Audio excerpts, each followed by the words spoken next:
What's going on, everybody? Welcome to the GSN Sports Network podcast. I'm your host, John J. II, and we're bringing you episode 94 of the GSN pod. 94. We're almost at 100. Episode 94. Got a lot happening in the sports world, talking about the Stanley Cup playoffs, talking about the NBA playoffs, the finals. Everything's kind of culminating. Everything's churning in the pot right now. Everything's coming together.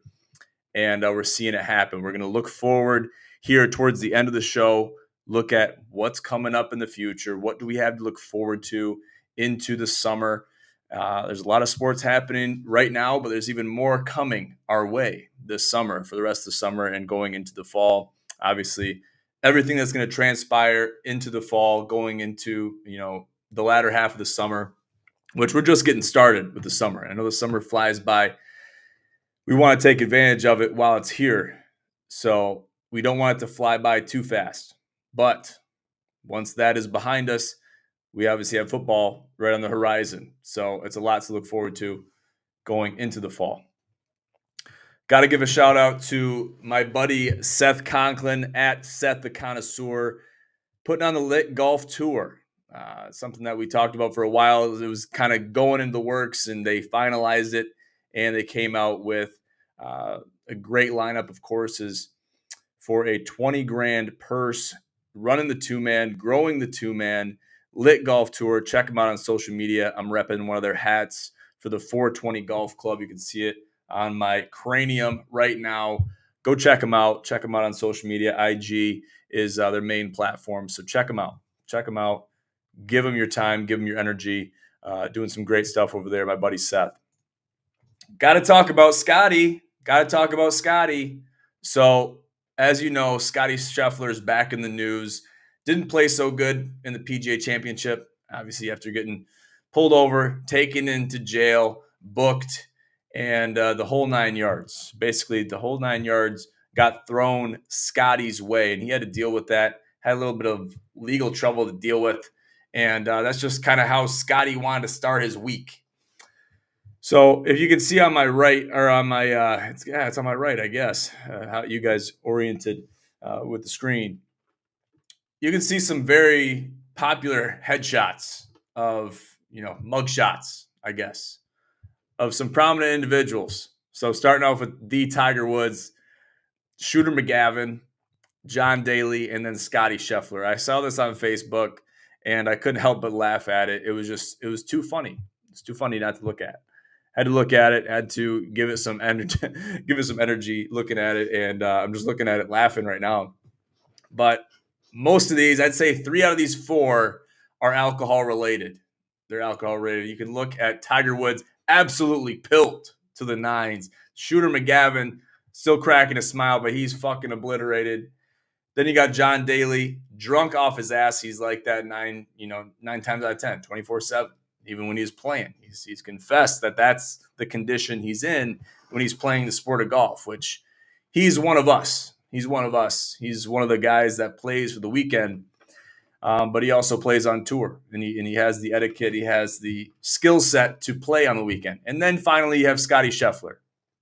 Okay, Scotty Scheffler obviously looks like the most sober one in that picture, not alcohol related, but the reason Scotty's back in the news is, it's not, in this case, it's not for winning tournaments, not even being in contention to win the tournament, as Xander wins the PGA this past weekend. It's about a cop that had some, disciplinary action on him. And then when the charges were given, he was booked. Tuesday, he was arraigned. And eventually the charges were dropped against Scotty Scheffler, which worked out for him as he's now playing in Charles Schwab. But this cop had some disciplinary action in his past. So there had been some eyebrows that were raised when it was noticed that this was the cop, this was the officer that had taken action and basically processed Scotty Scheffler in the early morning incident before the PGA Championship at Valhalla. Happened right outside the gate. So he's in the news. He's being talked about, and he's kind of getting looked at a little bit more with a microscope. Supposedly, the story goes, he wasn't wearing one of his body cams. during the arrest of Scotty Scheffler, and there was some eyebrows that were raised because obviously Scotty Scheffler is a high-profile name. There were cameras from other angles that were focusing on Scotty as he was, getting escorted to the police vehicle in handcuffs. We saw it happen. We saw the clips of it, and we didn't really know what transpired. He mentioned he did his stretches in a jail cell, which was a first for him. And supposedly there's more to the story with this officer. So we'll have to see how that pans out. Still the developing story nonetheless. So we got to kind of see where that goes, see where that story goes, because it's still developing currently. Got to talk about the NHL. So we're dealing with the East, we're dealing with the West. I've been talking to my buddy Gage and talking to our NHL contributors at GSN in the Discord, my cousin Lucas. A lot of these guys, the Canadians of the Great North, they know their hockey, okay? Regardless if you play the sport or not. My cousin tends to, he's a hockey player. He's played the sport. He's taken part in hockey. And same with his buddy Jake, which I talked to him quite a bit about the sport of hockey, and especially since things are getting thick. The nitty-gritty, we're getting into the nitty-gritty of it. East versus West, East Finals, West Finals, very similar timing, almost perfect, impeccable timing to the NBA Finals with the West and the East going on. We'll talk about them in a little bit. But we got to talk about Game 1 in the East Finals, okay? The Panthers take Game 1 East Finals. Tkachuk, 1 goal, 1 assist. For Hagee, 1 goal, 1 assist. And Bennett with 1 goal, Sam Bennett. And this was just a dominating performance from the Florida Panthers. This was it was a far and away game. It wasn't even close. It didn't even look like the Rangers really showed up to play. They couldn't control the puck in their zone. They couldn't get the puck down ice and crash the boards and get pucks deep. They couldn't get pucks deep. The lockdown defense from the Florida Panthers was too much. And I haven't really seen the New York Rangers get locked down like that this season, in the regular season at least. And the hats have to be taken off to the keeper of the Florida Panthers, Sergei Bobrovsky. 23 saves, first shutout of the postseason. This marks the first shutout of the postseason, which kind of a big milestone. And you really don't hear a lot about the Florida Panthers. They're not really a big name. They're not one of the first 4. Kind of like the Rangers have that aura around them, the history. Florida doesn't really have that when you think about their name and think about their program. But they're changing minds. They're changing their perspective in the National Hockey League, and they're definitely being looked at differently, especially with the dominating performance in Game 1. It really speaks for itself. And something I thought was kind of interesting, it raised my eyebrows a little bit. The Rangers entered Game 1 at plus 100 to win at home. Okay, to win at home in Game 1. That's kind of fascinating. It's kind of fascinating as we do a live check-in of the looking at the West Finals. First game, Edmonton, Dallas, 2-2, end of regulation. They're going to overtime.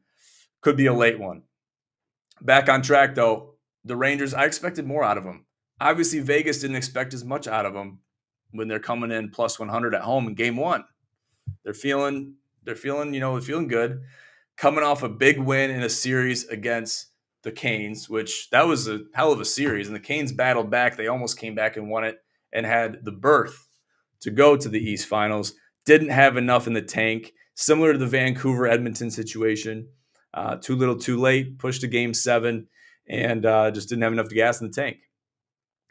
Waited too long to score goals. And if you wait to the third period, a lot of times that's too late. It almost wasn't. Almost pushed an OT. But the lockdown defense of the Edmonton Oilers prevented a goal from happening after the score was 3-2. So it was a dominating performance, and you got to take your hats off to Edmonton for that berth in the West. So happy to see it, happy to take part in watching it, and I've said this in a previous show. Watching National Hockey League hockey, Watching the NHL, it's even better when you're watching the Stanley Cup Finals. If you're not a hockey fan, it's like watching the World Cup. It's like I'm not a soccer fan, but I'm going to watch the World Cup. I'm going to watch the Euros coming up here in a couple months. Okay, it's very similar to that. Watch the NBA Finals. I'm not an NBA guy. Don't watch the NBA in the regular season. The Pistons really make me sick to my stomach, even saying it. I have to hold my breath when I say the Detroit Pistons because I remember being a kid and all the good memories I had at the Palace, which is now rubble, which is now flat ground. It's pavement. It's a parking lot, basically. Malice at the Palace, all that stuff, the 2004 Pistons, Larry Brown, all that stuff that makes me feel good. So I remember them, and I say the Detroit Pistons with a tone of remembrance. But just the NBA basketball in the regular season, you pay your dues, you do what you have to do to get to the finals, and you make it to the playoffs. And then if you make it to the playoffs, I'll watch the game. I'll watch it for the competitive action. I'm a basketball guy. I do love basketball. College basketball is probably arguably one of my favorite sports, that and college football. So that's what it is. So it stems off of that. But I think as far as competitive action and having pride in playing the game and really competing against one another, that's where I think the NBA falls short, except for the finals. If you watch the NBA playoffs, that is the exception to the rule. Okay, so we're looking forward to that as the Celtics go 2-up against the Indiana Pacers, winning 126-110. Big win for the Boston Celtics. Jaylen Brown with a crazy last-second three to push overtime and win Game 1. That was something that I've never seen before. That's something that and I've seen it before, but in that magnitude with all the odds against you, and really nobody's counting on you to win. No one's counting on you to make that kind of shot and clutch up. Especially things haven't really been going your way throughout the entirety of the game. Jason Tatum can't make a layup, and it becomes hard to watch. I'm sure a lot of people turned the game off. A lot of people left the facility. They left the Garden, and I don't blame them. They were probably pissed that they did that the next day, though, when they found out Jaylen Brown made that clutch three, pushed to overtime, and they win, take Game 1. Now they win Game 2 at home again, which I believe they're going to be heading to Indiana following this win. But more dominating win in a more dominating fashion. So happy for them. I like Jaylen Brown. I like the Boston Celtics. Can't call myself a Boston Celtics fan, but I don't mind the Celtics. And not on my shit list, at least. And I don't really watch NBA enough to have a full-fledged shit list anyway. That's just the reality of it. So we just got to look at it and take it all with a grain of salt.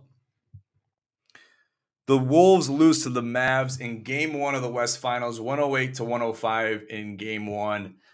While the Wolves were also out-rebounded 48-40 and beat 62-38 in the paint. Unacceptable. Supposedly through the grapevine, the Wolves didn't have the best of film sessions. It was more or less an ass chewing, so to speak, as we call it in my neck of the woods. An ass chewing, and they deserved it. They blew it in the last couple minutes of the game. Anthony Edwards played like shit. Karl Anthony Towns played like shit. And it just wasn't enough. They said that they were tired. And it was said, fatigue cannot be an excuse. At this point in the season, getting to the finals here in the West, fatigue cannot be an excuse. And it will not be acceptable as an excuse. And I don't blame them. You made it this far, finish it out, at least get to the finals. Do what you got to do, make it to the finals, final game, and go for that trophy because you made it this far. You worked this hard to make it to this point.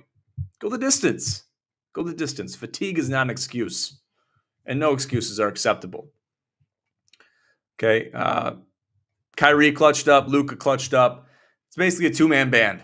Okay, and it's fun to watch.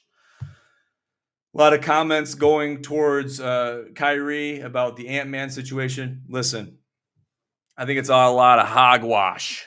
Okay, it's a lot of noise. It's a lot of BS, a lot of hot air. not worth putting any effort towards, or not worth putting any, really not worth even thinking about. Especially if you're Kyrie, they're going to talk shit about you. You've been the best for a while. They're preying on your downfall. Okay, you're basically like T Grizzly at this point. So I'm looking for the Mavs. They have the team to do it. Luka has a team to do it. Still doesn't have a ring. He has to go and do it. I'm pulling for the Mavs to go the distance and make it to the final game at least. Okay. Now the Wolves are going to give them a hard time. It's only game one. So you got a 7-game series here. Same as hockey. 7 games. So play those games to the fullness of your effort and don't leave any stone unturned. Don't blame effort or the lack thereof on not making it or not doing as good as you could have done. It's not going to be acceptable. And no one's going to buy it. Nobody. A lot of things to think about when you talk about anything in the playoffs. Talking about hockey, talking about, going back a little bit, talking about March Madness, talking about the NBA Finals. Looking back or forward, however you want to look at it, looking at the Lombardi Trophy and the Super Bowl. Playoff style sports in the playoffs, they're played differently. They're looked at under a different light. So, and everyone's watching. More people are watching. Like I said, people like me that I'm going to watch a sport. I might watch a game here and there during the regular season, but during the playoffs, I'm dialed in because I know there's a lot at stake. So we give a shit a little bit more when we're talking about playoff sports. Doesn't matter what sport it is. Okay, we got breaking news. Breaking news coming across my desk as we speak. The NCAA and Power 5 conferences agree to pay players in a groundbreaking deal, which has not been seen in over 100 years of college sports. And this kind of goes along the same lines of NIL, paying athletes, giving them endorsement deals, giving them State Farm deals, things of that nature, third parties. You got a game coming out, NCAA College Football 25, which I'm going to get, might pre-order it, might get the midnight release. Okay, going back to the Black Ops days. But regardless, and I think that's a move in the right direction. Okay, I'm not just playing, number 2 as my quarterback. I know who it is. It's Johnny Manziel. Don't play with me. So I'm excited about that. There's good glimmers of positivity to what's happening here. I think there's a problem with, and I think this is going to see a lot of adversity, controversy, if you will.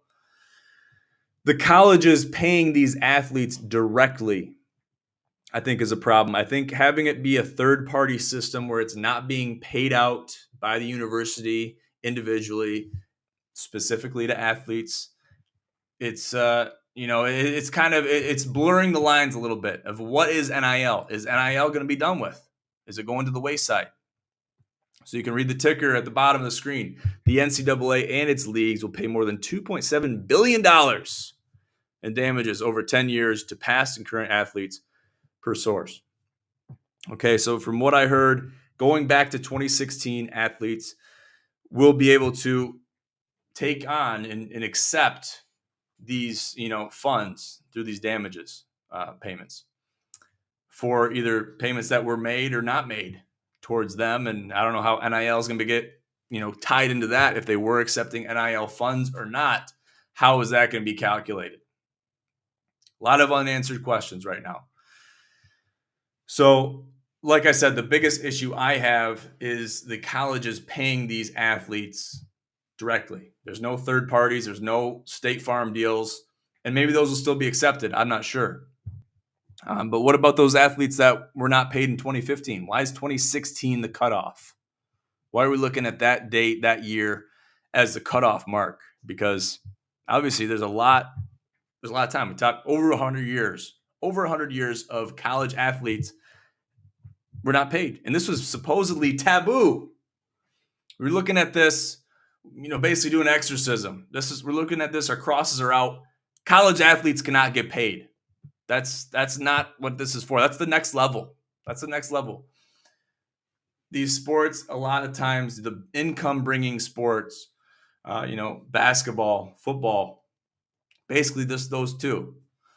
You got baseball and hockey as more auxiliary income sports for the university, but the big two are college football and college basketball.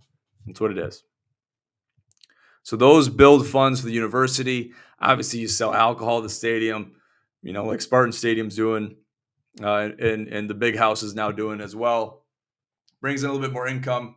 That's going straight back out. And chances are your student loans, a lot of that money that's going out to student loans, it's probably going to be diverted to these athletes in this $2.7 billion deal. Groundbreaking stuff. And for the Power Five to unanimously sign off on it. And also Notre Dame, which was mentioned to be part of the ACC. So that might have been loose lips sink ships, the situation of that. Not really sure how this is going to pan out. It throws a wrench in the already controversial topic of NIL and its existence. And what is the point? What is the point?